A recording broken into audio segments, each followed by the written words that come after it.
사도행전 12장 8절에서 19절 말씀을 통해서 로대의 기도 응답이라는 제목으로 하나님 말씀을 함께 나누겠습니다. 우리가 신앙생활을 하면서 성도들에게 아무리 강조를 해도 지나치지 않는 것은 예배 생활이죠. 예배는 우리가 하나님을 만나는 통로요, 그 신앙이 건강하게 유지되어지는 비결입니다. 그래서 예배를 떠나서는 그 사람의 신앙이 성장하지도 못하고 병들고 어려움을 겪을 수 있다는 것입니다. 그래서 어떠한 고난이 와도 어려움이 와도 이 예배를 절대로 포기해서는 안 되는 것입니다. 지금 코로나로 인해서 어려운 상황이지요. 교회에 모여서 예배를 자유롭게 드리지도 못하는 그런 상황 아닙니까? 그럼에도 불구하고 우리 성도들이 꼭 놓치지 말아야 할 것은 이 예배는 놓쳐서는 안 됩니다. 이 예배는 꼭 주님의 나라 가는 그날까지 우리가 붙들고 나아가야 하는 것입니다. 또 한 가지 또 중요한 것은 기도지요. 우리가 영적으로 깨어서 기도해야 하는 이유는 무엇입니까? 영적인 승리자가 되기 위해서입니다. 그래서 건강한 신앙생활은 기도가 필수라는 거죠. 예수님은 마지막 순간까지도 기도하실 때 겟세마네 동산에서 수제자 3명 베드로와 야고보와 요한을 데리고 다니면서 같이 기도하기를 원하셨습니다. 그러나 그들의 눈이 피곤해서 기도하지 못하였을 때 주님 말씀하시죠. 너희가 한시도 나와 함께 깨어 있을 수 없더냐 말씀하시면서 시험에 들지 않도록 깨어 있어 기도하라 말씀하셨습니다. 성경은 너희 대적 마귀가 우는 사자같이 두루 다니며 먹잇감을 찾는다, 삼킬자를 찾는다 라고 말하고 있습니다. 그래서 우리가 마귀와 싸워 승리하기 위해서도 늘 깨어서 기도해야 된다는 것입니다. 기도하는 사람은 하나님의 손을 움직이는 사람이고, 기도하는 사람은 기적을 낳는 요소를 아는 사람입니다. 우리가 저번 주에 말씀해 보면 초대교회가 박해를 당해죠. 헤로드 왕이 예수님의 12 제자 중에 한 사람인 야고보를 칼로 죽이고 베드로도 옥에 잡아 넣습니다. 그리고 무교절 기간이 지나면 베드로도 이제 꺼내서 죽이려고 했다는 거죠. 얼마나 철저하게 베드로를 가두었습니까? 군사 4명이 4조를 짜서 16명이죠. 그렇게 한 사람을 철저하게 지키더라는 거예요. 그래서 교회가 할 수 있는 것은 그를 위해 하나님께 기도하는 것 말고는 달리 할 수 있는 것이 없죠. 우리가 아직 하나님을 향하여 기도할 수 있다고 한다면 희망이 있는 것입니다. 그러나 기도하지 못한다고 한다면 그는 희망이 없는 것입니다. 그래서 교회가 하나님 앞에 간절히 기도하였습니다. 그런데 베드로는 옥에 갇혔는데 어떻게 되었습니까? 천사가 나타나서 베드로에 묶여 있었던 착고를 풀어주고, 그리고 단잠 자고 있던 베드로를 옆구리를 쳐서 천사가 베드로를 깨웁니다. 우리가 저번 주 말씀에 어떻게 이렇게 베드로가 내일이면 죽을 수도 있는데 단잠을 잘 수가 있을까? 내일이면 죽을 수 있는 사람이 어떻게 잠이 올까? 근데 베드로는 하나님의 말씀을 붙잡았다고 했죠. 예수님께서 제자들에게 3번째 나타나셨을 때 베드로에게 하셨던 그 말씀, 네가 젊어서는 띠띠고 원하는 곳으로 다녔지만 네가 늙어서는 남이 원하지 아니하는 곳으로 너를 띠띠고 데려가리라, 이렇게 말씀하시면 베드로가 어떠한 죽음으로 하나님께 영광 돌릴 것을 주님이 아셨기 때문이라. 그래서 베드로가 어떻게 죽게 됩니까? 나중에 로마에서 십자가의 그도 예수님과 같이 매달리게 되지만 주님과 나는 똑같이 매달릴 수 없다 해서 거꾸로 십자가에 매달려서 베드로는 그의 생애 거기서 순교당하게 됩니다. 그것이 베드로의 인생의 마지막이었죠. 그러니까 지금 베드로는 이 감옥에 갇혀 있지만 나는 여기서 내 인생 끝나지 않아. 왜? 하나님이 나에게 주신 사명이 있어. 그것을 이루고 하나님의 나라 갈 거야. 맞지요, 여러분? 하나님께서 우리를 언제 부르십니까? 하나님께서 여러분들에게 맡긴 사명을 잘 감당하면, 그것 다 이루고 나면 하나님 그때 부르신다는 것입니다. 그러니까 달리 말해서 베드로가 지금 옥중에 갇혀 있지만 여기서 죽는 것이 베드로의 인생이 아니라는 거죠. 그래서 베드로가 천사가 나타나서 깨워서 어떻게 합니까? 그 첫째 파수, 둘째 파수 지나서 시내까지 이루는 문으로 이렇게 천사가 앞서가고 문을 다 열고 베드로는 아주 편안하게 그 길을 가더라는 거예요.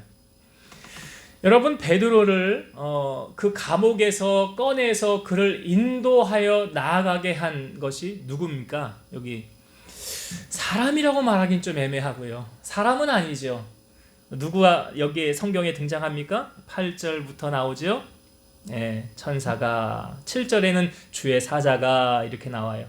8절에는 천사, 9절에도 천사라고 소개하고 있고 10절 마지막에도 천사가 곧 떠나더라. 여러분, 천사는 실존하는 것입니까? 아니면 허구적인 인물입니까? 그러니까 실제적으로 우리에게 보여주고 있는 거죠. 환상이 아니라는 거죠. 그러니까 천사는 분명히 존재하는 거예요. 하나님의 나라에서 우리에게 보여주고 있지 않습니까? 성경에 보면 천사가 나타나서 우리에게, 여기 성경의 인물들 가운데 나타나서 하나님의 소식을 전하는 여러 부분이 우리에게 소개하고 있어요. 먼저 예수님보다 6개월 앞서 왔던 세례 요한이 태어나기 전에 그의 아버지 사가랴가 제사장의 직무를 맡아서 제비를 뽑아 순번이 되어서 들어갔을 때 천사가 옆에 나타납니다. 천사가 옆에 나타나서 뭐라고 그럽니까? 나는 이 좋은 소식을 너에게 전하기 위하여 온 천사 가브리엘이라. 나는 하나님 앞에 서 있는 천사 가브리엘인데 너에게 소식을 전하노라. 이제 너는 아들을 낳을 것이라. 그 이름을 요한이라 하라. 그리고 그는 모태에 있을 때부터 하나님께 바쳐진 나시린이 될 것이니라. 그러니까 사가랴가 믿지 않죠. 우리 나이도 많은데요, 어떻게 아이 낳습니까? 사가랴가 믿지 않으니까 어떻게 합니까? 너는 이제 아이를 낳기까지 말 못하는 자가 될 것이니라. 그래서 아내가 임신하고 배가 불러 나중에 아이를 낳을 때 이름을 뭐라고 그러냐면 다 보통 아버지 이름을 따라 쓰는데 서판을 가져와라 그러면서 거기다 이름을 요한이라고 쓰죠. 그리고 나서 입이 바로 열리게 되었고 말을 하게 되었으며 사가랴가 말을 할 때 그는 하나님 앞에 찬송하며 영광을 돌리게 됩니다. 그러니까 사가랴에게 세례 요한이 태어날 것이다. 엘리사벳이 잉태해서 아이를 낳을 것이다. 그 소식을 누가 전했습니까? 바로 천사 가브리엘이 와서 전했다는 거예요. 이 천사 가브리엘이 사가랴에게 온 다음에 6개월 뒤에는 또 누구에게 나타나냐면 마리아에게 나타납니다. 마리아에게 나타나서 하나님의 은혜를 받은 자여, 너는 성령으로 잉태되어 아들을 안을 것이니라. 그랬더니 마리아가 뭐라고? 전 남자를 알지 못하는데요, 제가 어떻게 아이를 낳을 수 있습니까? 성령으로 너는 잉태될 것이니라. 그리고 그 아들의 이름을 예수라 하라. 그래요. 그러니까 이 마리아에게 아이를 낳는다는 이 소식도 누가 전한 것입니까? 천사가 전하는 거예요. 예수님이 우리 위해 십자가 지셨죠? 그리고 사흘 뒤에 막달라 마리아와 다른 마리아가 예수님이 계신 무덤으로 달려갑니다. 그런데 가면서 고민은 했어요. 그 돌 무덤에 그 돌을 우리를 위해서 누가 옮겨줄까? 고민하면서 무덤에 도착하였는데 무덤 문이 열려 있었어요. 그리고 돌 무덤 위에 누가 앉아 있었습니까? 천사가 앉아 있었어요. 그러면서 주의 천사가 그들에게 말을 하죠. 너희가 찾는 예수는 여기 계시지 않느니라. 그는 갈릴리로 먼저 가셨느니라. 그래요. 천사가 나타나서 그들에게 알려주는 거예요. 구약의 선지자 가운데 이사야라는 선지자가 있습니다. 이 이사야가 영안이 열려서 하늘나라를 바라보게 됐는데 성경에 이렇게 표현되어져 있어요. 주께서 높이 들린 보좌에 앉으셨는데 그 옷자락은 성전에 가득하였고 스랍들은 6날개가 있어서 그 2개의 날개로는 얼굴을 가리고 2개의 날개로는 발을 가리고 2개의 날개로는 날고 있더라. 그러면서 이 천사들이 뭐라고 말하냐면 거룩하다 거룩하다 거룩하다 만군의 여호와여, 그의 영광이 온 땅에 충만하도다. 이사야는 환상을 본 것이 아닙니다. 진실로 하나님의 나라, 거기에서 이루어지고 있는 일을 본 거라는 거예요. 요한계시록 7장 11절 12절 모든 천사가 보좌와 장로들과 네 생물의 주위에 서 있다가 보좌 앞에 엎드려 얼굴을 대고 하나님께 경배하여 이르되 아멘. 찬송과 영광과 지혜와 감사와 존귀와 권능과 힘이 우리 하나님께 세세토록 있을지어다. 아멘 하더라. 그러니까 천사가 하나님의 보좌에서 하나님을 향하여 찬송하고 있더라. 히브리서 1장 14절 모든 천사들은 섬기는 영으로서 구원받을 상속자들을 위하여 섬기라고 보내심이 아니냐. 여기 천사에 대해서 우리를 섬기는 영으로 구원받을 상속자 누굽니까? 구원받을 우리들이에요. 구원받은 하나님의 자녀들을 위해서 섬기라고 보낸 것이 아니냐. 진실로 구약의 왕 히스기야는 당시에 히스기야가 통치하던 시대에는 아수르라는 나라가 모든 나라의 정권을 거의 장악하다시피 세력이 강력했습니다. 그 아수르 왕 사네립이요, 히스기야가 통치하던 남유다를 치러 온다고 편지를 보냅니다. 여러분, 북이스라엘도 누구에 의해서 멸망을 당했습니까? 이 아수르에 의해서 멸망을 당한 거예요. 이 편지의 내용이 뭐냐면 이 사네립이 편지하기를 야, 지금까지 나와 싸워서 이긴 나라가 없다는 거예요. 그러니 너희 나라도 내가 가서 너희 나라를 칠 것이니라. 그 어느 누가 너희를 나에게서 건져내겠느냐. 그런 편지의 내용이 선전포고가 왔어요. 자, 히스기야는 심히 두려웠지요. 그러나 그는 이사야 선지자와 더불어 마음을 합하여서 하나님 앞에 기도했습니다. 하나님, 이 위기의 순간, 이 어려움의 순간 하나님이 살아계심을 우리에게 보여주시고 나타내 주시고 전쟁은 여호와께 속하였음을 우리에게 알려주옵소서. 하나님만이 우리의 도움이 되십니다 하고 철저하게 하나님의 앞에 도움을 구하며 기도하며 히스기야가 나아갔어요. 그때 어떤 일이 벌어졌습니까? 여호와의 사자가 나와서 아수르의 18만 5천 명을 하루아침에 다 송장을 만들었어요. 여기 여호와의 사자라고 표현되어져 있는데 이 여호와의 사자가 천사예요. 천사가 나타나서 한번 쑥 훑고 나아가니까 아수르의 모든 군사들이 다 패하게 되었더라는 거예요. 하나님은 이렇게 천사를 보내어서 하나님의 백성들을 돕고 구해준다는 사실이죠. 여러분, 오늘 보세요. 오늘 본문의 말씀도 하나님의 심부름꾼인 천사가 와서 야, 천사야, 너 가서 베드로 구해주고 와라. 그러니까 천사가 와서 착고를 풀고 이 파수꾼들의 눈을 멀게 하고 단잠을 자게 하고 베드로를 그냥 첫째 파수, 둘째 파수, 시내까지 통하는 문까지 싹 누가 한 겁니까? 천사가 한 거예요. 여러분, 우리도 하나님께 도움을 구하면 천사가 와서 우리를 도와준다는 것을 성경은 우리에게 알려주고 있는 사건이에요. 여러분, 하나님 앞에 도움을 구하십시오. 그러면 하나님께서 천사를 보내어서 우리를 도와주신다는 사실을 성경은 오늘 우리에게 알려주고 있습니다.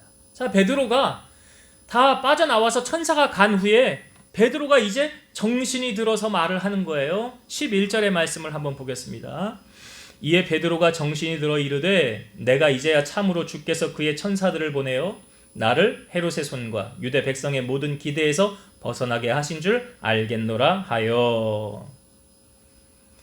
그 전에는 베드로가 제정신이 아니었는지 환상을 보는지 잘 구분을 못했어요. 정말 날개가 6인 날개 달려있는 이 천사가 자기를 이끌고 가니까 이게 무슨 만화 속에서나 일어날 듯한 그런 일이 자기 삶에 지금 일어난 거 아닙니까? 그러니까 나중에서야 베드로와 정신이 들어서 뭐라고 말합니까? 하나님께서 천사를 보내서 나를 도와주셨구나. 그러면서 말하기를 헤롯의 손과 유대 백성의 모든 기대에서 벗어나게 하셨구나. 여러분, 초대교회가 핍박을 당할 때 마치 악이 승리하는 것처럼 보이지 않습니까? 그러나 결국은 선이 승리하는 거예요. 악한 마귀가 끊임없이 우리를 넘어뜨리려고 공격하지만 결국은 하나님 자녀가 승리하게 되어져 있어요. 베드로를 통해서 우리에게 확신시켜주고 있지 않습니까? 저들의 반대하는 저들의 세력, 그 세력이 야고보도 순교해서 죽이고 앞부분에 보면 스데반도 돌을 맞아 죽이고 이렇게 핍박이 오고 마치 기독교가 몰락하는 것처럼 이렇게 우리에게 보여주고 있으나 실상은 그렇지 않더라. 결국 최후 승리는 하나님의 손 안에 있더라. 자, 베드로가 이렇게 깨닫게 되죠. 하나님께서 저들 악한 자들의 손에서 나를 건져주시고 하나님이 살아계심을, 정의가 승리한다는 것을 결국 우리에게 이렇게 보여주시는구나. 이제 그것을 깨닫고 베드로가 옥문을 나와서 이제 시내로 통한 문에 나서 이제 베드로가 어디로 갑니까? 12절의 말씀을 볼게요. 깨닫고 마가라 하는 요한의 어머니 마리아의 집에 가니 여러 사람이 거기에 모여 기도하고 있더라. 베드로가 어디 간 거지요? 마가 요한의 어머니의 집에 갔더라. 여기서 이 다른 표현으로 말하면 마가의 다락방에 갔더라. 마가의 다락방은 언제 우리에게 보여주고 있습니까? 사도행전 1장에 120명이 모여서 간절히 성령 받기를 기도했던 곳이 바로 마가의 다락방이에요. 예수님께서 십자가를 지시기 전에 마지막 유월절 만찬을 행하신 것도 바로 마가의 다락방이에요. 여러분, 성경에 보면 5절에 이렇게 나와 있죠. 이에 베드로는 옥에 갇혔고 교회는 그를 위하여 간절히 하나님께 기도하더라. 여기 교회는 그를 위하여 간절히 하나님께 기도하더라 그랬죠. 그 기도하러 모인 사람들이 있는 그곳이 어디였습니까? 마가 요한의 다락방. 바로 그것을 성경은 무엇으로 우리에게 소개하고 있습니까? 교회다라고 소개하고 있어요. 교회다. 베드로가 지금 위기에서 벗어나서 그러면 어디를 갔다는 것입니까? 교회로 그의 발걸음을 옮겼다는 것이죠. 교회로 향하여 나아갔다는 것이죠. 우리 이런 말 있죠. 성전 뜰만 밟아도 하나님의 복이 내게 임할 것이다. 어린 아이들에게 놀아도 너희들 교회 가서 놀아라. 교회 가서 놀아라. 그래서 우리 교회가 미약하지만 앞으로 성장하면 아이들이 놀 수 있는 공간도 만들고 체육시설도 있고 참 그런 것들이 부럽더라고요. 청소년들이 교회에서 생활하고 주일학교 아이들이 교회에서 시간을 보내고 또 많은 사람들이 교회로 와서 차도 마시고 교제도 하고 카페도 하고 여러 부분으로 교회가 이런 사회를 향하여 문을 열고 감당할 수 있는 그러한 교회. 꿈을 가지고 기도하고 있습니다. 때가 되면 하나님이 이루어 주시겠죠. 아무튼 베드로가 지금 향한 곳이 어디였습니까? 교회였더라. 교회였더라. 여러분, 시간이 남고 할 일이 없다 하시는 분들은 베드로처럼 어디로 가시면 돼요? 교회로 가시면 돼요. 나 시간은 참 많은데 할 일이 없네. 그러면 어디로 간다고요? 교회로 오세요. 그럼 제가 밥 사드릴게요. 제가 밥도 사드리고 제가 차도 대접을 하고. 제가 왜 그렇게 합니까, 여러분? 우리 주님도 주님의 제단을, 내 아버지 집이라고 그러잖아요. 주의 제단을 향하여 나오는 자들을 향하여 주님이 가만히 계시겠냐고요. 그 사랑하는 그 마음을 보시고. 그러니까 여러분 보면 마음 가는 곳에 뭐도 갑니까? 몸도 가잖아요. 그러니까 베드로의 마음이 지금 어디를 향하고 있는 거예요? 교회를 향하고 있는 거 아닙니까? 교회를 향하고 있는 거. 그 사람의 마음이 하나님을 향하는지 그렇지 않은지 우리는 무엇을 통하여 알 수 있을까요? 그의 마음의 중심이 어디를 향하고 있는지. 하나님 나라를 향하고 있다고 한다면, 교회를 향하고 있다고 한다면 교회를 향하여 마음이 나아갈 거예요. 그럼 몸도 나아갈 거예요. 물질도 나아갈 거예요, 여러분. 뭐라고 그러니까 마음이 있는 곳에 물질도 있다고 그러잖아요. 예수님께서 예루살렘에 입성하셨을 때 가장 먼저 가신 곳이 어딘지 아시죠? 성전이었어요. 왜요? 주님의 마음이 거기 있으니까. 성전 안에서 장사한 자들 다 내쫓으시면서 뭐라고 말씀하십니까? 너희는 여기 내 아버지의 집은 기도하는 집인데 강도의 소굴을 만드는도다 하면서 주님이 화를 내셨어요. 성전에서 성전의 역할 제대로 하지 못하니까 화를 내셨어요.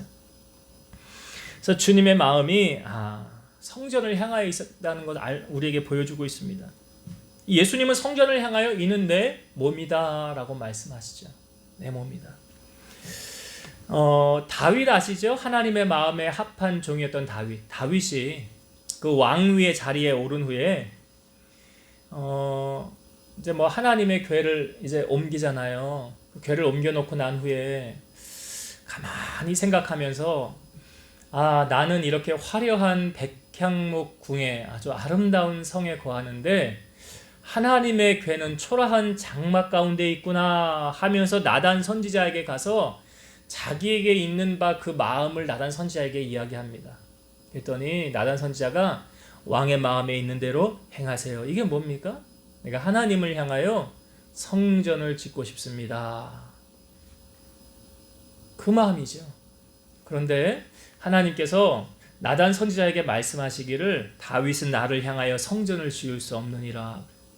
이유가 뭐냐면 전쟁을 하면서 피를 너무 많이 흘렸기 때문이래요. 그런데 그 다음에 하나님께서 하신 말씀이 뭐냐면 네가 성전을 지을 수는 없지만 너의 마음에 가지고 있는 그 중심만은 내가 흠양하리라 하면서 하나님께서 그것을 아주 귀하게 보셨어요. 그리고 말씀하시기를 너의 허리에서 나오는 자들이 너의 후손들이 왕위의 자리를 계속 이어갈 것이니라. 만약 잘못하면 인생 막대기와 사람 채찍으로 내가 그를 징계하려니와 네 이름을 영원히 두고 네 후손을 영원히 멸하지는 않을 것이니라. 그러니까 성경에 보면 이 다윗의 후손들이 잘못할 때도 하나님이 다윗을 생각하셔서 다윗 때문에 그 후손을 완전히 진멸하지 아니하시는 하나님의 마음을 우리에게 보여주고 있거든요. 그래서 다윗이 그 마음만 하나님 앞에 드렸고 성전을 지을 수는 없었지만 성전에 필요한 모든 것들을 다 준비하고 행할 수 있도록 그렇게 다 다윗이 준비하는 과정을 성경은 우리에게 보여주죠. 그리고 나서 다윗의 아들인 솔로몬이 성전을 완공하고 난 후에 하나님 앞에 제사 드릴 때 하나님께서 나타나셔서 솔로몬에게 말씀하시죠. 나의 눈과 나의 귀가 항상 여기 있을 것이다. 너희가 하는 기도에 내가 귀를 기울이고 응답할 것이니라. 그러니까 하나님께서는 이렇게 교회를 아끼고 교회에 마음을 두고 교회로 가까이 나오는 자들을 절대로 외면하지 아니하시고 그를 축복하신다는 것을 우리에게 알려주고 있습니다. 여러분, 내 몸을 아끼고 사랑하듯 주님의 몸된 교회를 사랑하면 하나님께서 그 사람에게 상급 주시고 그 사람에게 놀라운 은혜와 복으로 갚아주신다. 이것을 성경의 여러 많은 인물들을 통해서 우리에게 증거하고 있더라. 그들이 받은 하나님의 축복을 우리 사랑하는 성도들도 다 받게 되기를 주의 이름으로 축원드립니다. 그렇게 베드로가 향한 곳이 어디라고요? 교회더라. 교회더라. 자, 이제 베드로가 그곳에 가서 문을 두드립니다. 똑똑똑 문을 두드리는데 로데라는 여자아이가 나와요. 그래서 누구세요? 그랬겠죠? 그랬더니 나 베드로야. 그랬더니 베드로의 음성인 줄 알고 너무 기뻐서 미처 문을 열지 못하고 안으로 들어가서 사람들에게 말하는 거예요. 저기 대문 밖에 베드로 사도가 왔습니다. 베드로가 서 있습니다. 라고 말했더니 사람들이 뭐라고 그래요? 로데한테? 네가 미쳤구나 그래요. 네가 미쳤구나. 아닙니다. 참말입니다. 진짜입니다. 그랬더니 뭐라고 그래요? 그러면 그의 천사라 그래요. 자, 지금 로데의 말을 사람들이 믿습니까? 안 믿습니까? 안 믿어요. 왜 안 믿는 거죠? 베드로는 지금 옥에 갇혀 있어. 근데 어떻게 우리 여기 있는 이곳에 올 수가 있냐? 차마 그런 일은 일어날 수 없다라는 거죠. 일어날 수 없다라는 거예요. 그런데 로데는 그러면 왜 베드로 사도가 왔는데 문을 열지 않고 안으로 들어갔을까요? 성경에 보니까 14절에 이렇게 나와요. 베드로의 음성인 줄 알고 기뻐하여 문을 미처 열지 못하고 달려 들어가서 말하되. 그래. 베드로의 음성인 줄 알고 기뻐서 문을 열지 못하고 안으로 들어갔대요. 그래서 사람들에게 이야기를 한 거예요. 문을 미처 열지 못하고 들어가서 이야기를 한 거예요. 그런데 아무도 로데의 말을 믿지 않아요. 그럼 이 로데는 왜 문을 열지 않고 안으로 들어갔을까 말하기를 기뻐하여 문을 미처 열지 못했더라. 베드로 사도가 살아서 돌아온 것이 너무 기쁜 나머지 그들에게 베드로가 밖에 왔습니다라고 말한 것이야. 그런데 아무도 거기 있는 사람들은 로데의 말을 믿지를 않아요. 저는 여기 로데가 베드로 사도가 살아 돌아왔구나 하고 기뻐했다고 그랬는데, 이 기뻐했다는 것이 단순히 살아서 돌아와서 기뻐하는 것이 아니라 저는 이렇게 생각해요.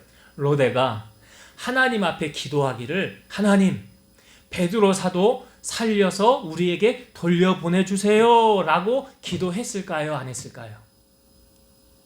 기도했죠. 로데가 기뻐하는 것은 단순히 베드로가 살아서 돌아온 것이 기쁜 것이 아니라 나의 기도에 하나님이 응답해 주셨기 때문에 기뻐한 거예요. 그래서 기뻐서 사람들에게 이야기를 했더니 사람들은 다 뭐라고 그래요? 너 미쳤구나, 그의 천사라. 그러면 그 안에 있는 사람들은 베드로를 향해서 기도했을까요? 안 했을까요? 기도했을까요? 뭐라고 기도했을까요? 베드로 사도 살아서 우리 앞에 돌아오게 해주세요 라고 기도한 사람이 거기 있었을까요? 없었을까요? 만약에 있었다고 한다면 로데가 여기 살아서 돌아왔습니다 라고 말할 때 그거 내가 하나님 앞에 그렇게 기도했었어, 내 기도가 응답됐네, 할렐루야, 이런 사람이 있어야 되잖아요. 내가 그거 기도했었거든, 그거 불가능한 거였는데 하나님이 하시면 되잖아 하고 나는 믿음으로 기도했거든. 근데 그 기도가 응답되었네. 그렇게 로데의 말에 맞장구를 쳐주는 사람이 있어야 될 거 아니에요. 그런데 그런 사람이 있어요, 없어요? 없어요. 너 이제 정신이 어떻게 됐구나, 미쳤구나. 아닙니다, 참말입니다. 그러면 그의 천사야. 그러면 베드로를 위해서 그렇게 살아 돌아오게 해달라고 기도한 사람이 여기 있었다는 거예요, 없었다는 거예요? 안타깝지만 없었던 것 같아요. 안타깝지만. 그런데 로데는 베드로가 왔을 때 기뻐서 미처 문을 열지 못하고 들어갔더라. 왜 기뻤어요? 기도가 응답되어졌기 때문에 기쁜 거예요. 기도가 응답되어졌기 때문에 기쁜 거예요.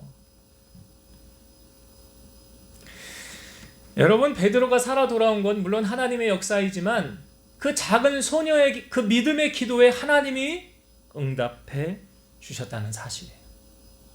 그 한 사람의 기도. 여호수아 23장 10절, 너희 중 한 사람이 1000명을 쫓으리니 이는 너희의 아버지 여호와, 너희 하나님 여호와 그가 너희에게 말씀하신 것 같이 너희를 위하여 싸우심이라. 한 사람이 1000명을 쫓으리니. 스코틀랜드의 장로교 창시자가 존 낙스입니다. 존 낙스는 하나님 앞에 기도하기를, 하나님, 스코틀랜드를 내게 주옵소서, 그렇지 않으면 나의 목숨을 가져가소서, 이렇게 기도했고요. 얼마나 존 낙스의 기도가 강력했는지 이런 말이 있어요. 존 낙스 한 사람의 기도가 100만 대군보다 더 두렵다.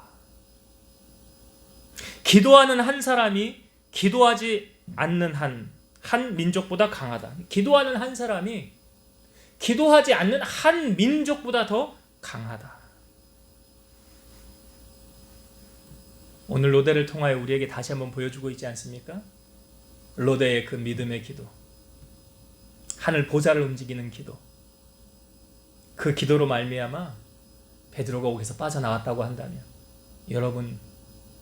여러분들의 기도를 통해서 하나님이 이런 역사를 이루실 수 있다는 사실을 꼭 기억하시고 믿음의 기도로 승리하는 여러분 되시기를 바랍니다.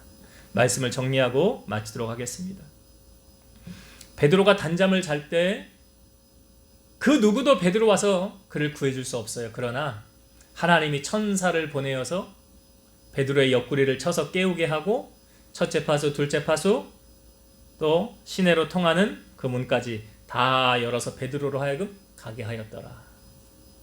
여러분, 하나님께서는 천사를 우리에게 보내셔서 이렇게 일하신다는 것을 우리에게 알려주고 있죠. 그래서 우리도 하나님 앞에 기도할 때 날개가 여섯인 천사가 구원 얻을 상속자들을 위해서 섬김을 보내는 구원의 영, 그러니까 섬기기 위해서 우리에게 보내심이 아니냐, 섬기는 영이라.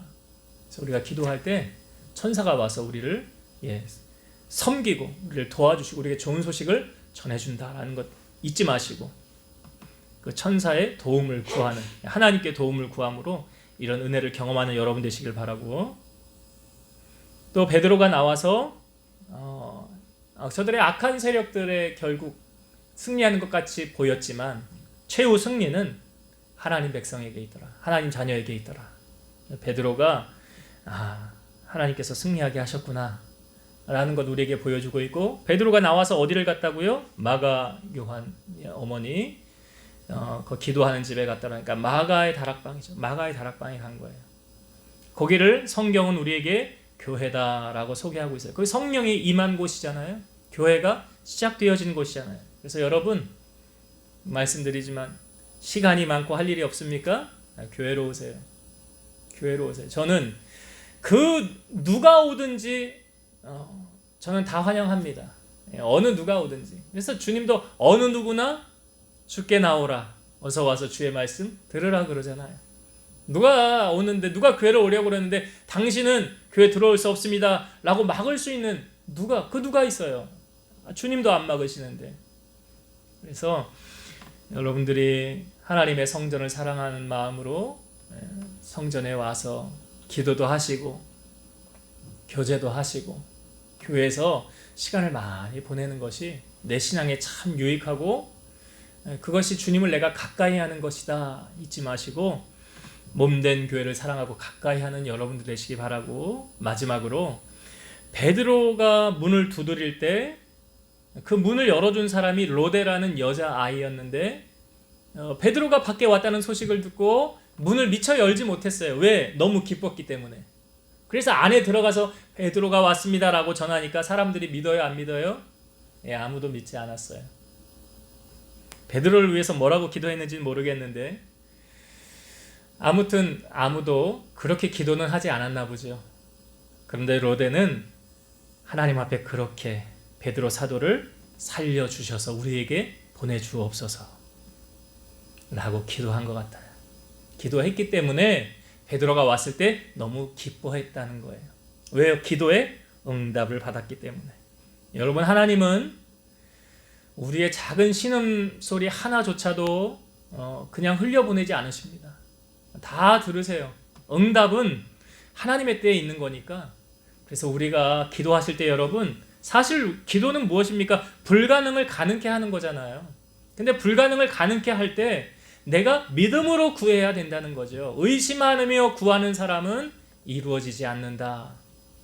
그래서 로데처럼 우리가 정말 불가능한 것이라 할지라도 하나님 앞에 이렇게 믿음으로 기도함으로 하나님의 응답을 경험하고 그 응답의 기쁨을 나누고 살아계신 하나님을 간증하며 증거하는 여러분들이 다 되시기를 주의 이름으로 축원드립니다. 기도하시겠습니다.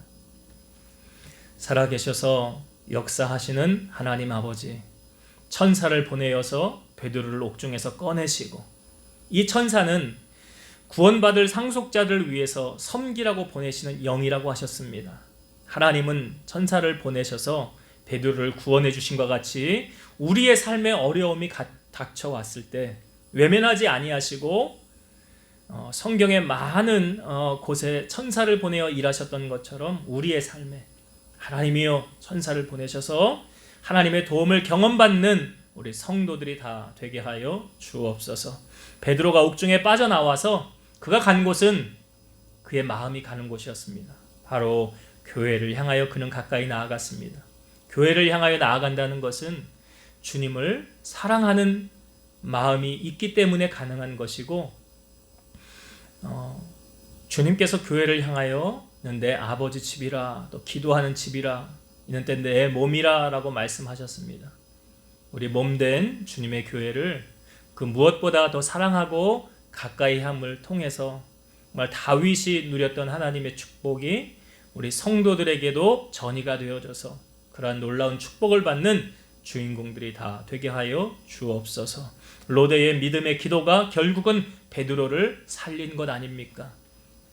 우리가 하나님 앞에 믿음을 보이고 하나님 앞에 기도해서 그것이 상달되어지면 놀라운 기적이 연결되어지는 줄로 믿사오니 우리 성도들의 믿음에 믿음을 더하시고 기도함을 통해서 놀라운 기적을 경험받는, 살아계신 하나님을 간증하고 영광 돌리는 우리 성도들이 다 되게 하여 주옵소서. 예수님 이름으로 감사하며 기도드리옵나이다. 아멘.